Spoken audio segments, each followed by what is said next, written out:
Hey guys, it's hurricane season, and I just want to show you the items I have prepared for Hurricane Dorian.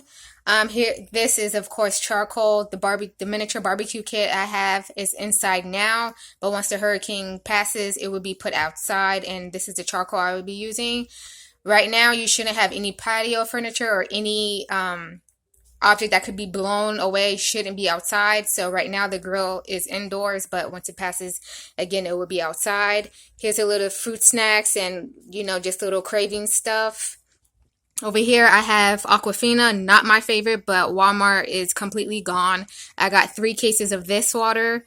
And then Publix has a limit of 4 gallons of water. And yes, they are watching you. There are people standing guard, making sure you only get 4. Here's my favorite green raspberry tea from Publix, and then I have different forms of lighting. So here's one, and you can see it's very bright. Here's another one I got from TJ Maxx, and this will be for the hallway. And then lighters, batteries, flashlights, and then charge all your items. This is a cell phone charger. My laptop charger is charging, and even iPads. You could get bored very quick and easily. This is what I use to wash my tub.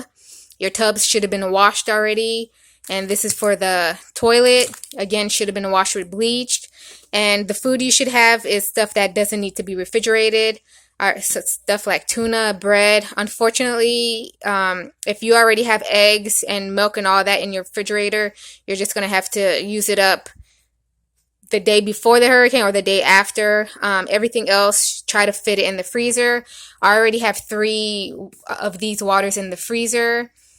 And yeah, that's it. Keep everything clean and ready for the hurricane. Thanks for watching.